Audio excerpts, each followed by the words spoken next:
Tollywood megastar Chiranjeevi తాజా చిత్రం విశ్వంబర. ఇటీవలే హనుమాన్ జయంతి సందర్భంగా ఈ మూవీ నుంచి రామ రామ అనే పాట విడుదలైన సంగతి తెలిసిందే. ఈ సాంగ్ ప్రేక్షకులతో పాటు రామ భక్తులను సైతం ఎంతగానో ఆకట్టుకుంది. అంతేకాదు 20 మిలియన్ల వ్యూస్తో యూట్యూబ్లో రికార్డులు సృష్టించింది. ఇదిలా ఉండగా విశ్వంబర చిత్రం యూనిట్ మరో కీలక నిర్ణయం తీసుకుంది.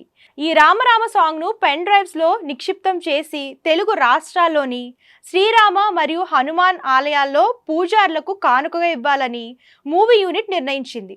ఈ మేరకు దీనికి కావలసిన ఏర్పాట్లను సైతం పూర్తి కాగా ఈ పెన్ డ్రైవ్లను పంపిణీ చేయడమే పెండింగ్లో ఉందని తెలుస్తుంది.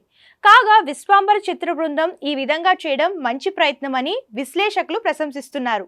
అంతేకాదు దీని వలన మూవీకి కావాల్సినంత పబ్లిసిటీ కూడా వస్తుందని అభిప్రాయం వ్యక్తం చేస్తున్నారు. కాగా చిరంజీవి హీరోగా తెరకెక్కుతున్న ఈ మూవీని యూవీ క్రియేషన్స్ బ్యానర్ పై విక్రమ్ వంశీ ప్రమోద్ నిర్మిస్తున్నారు.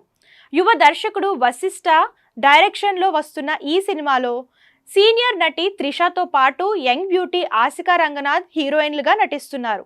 దాదాపు 90% షూటింగ్ను పూర్తి చేసుకోవడంతో ప్రమోషన్స్ను షురూ చేశారు. ఇందులో భాగంగానే రామరామ అనే పాటను విడుదల చేయగా ప్రేక్షకుల నుంచి మంచి రెస్పాన్స్ వచ్చింది.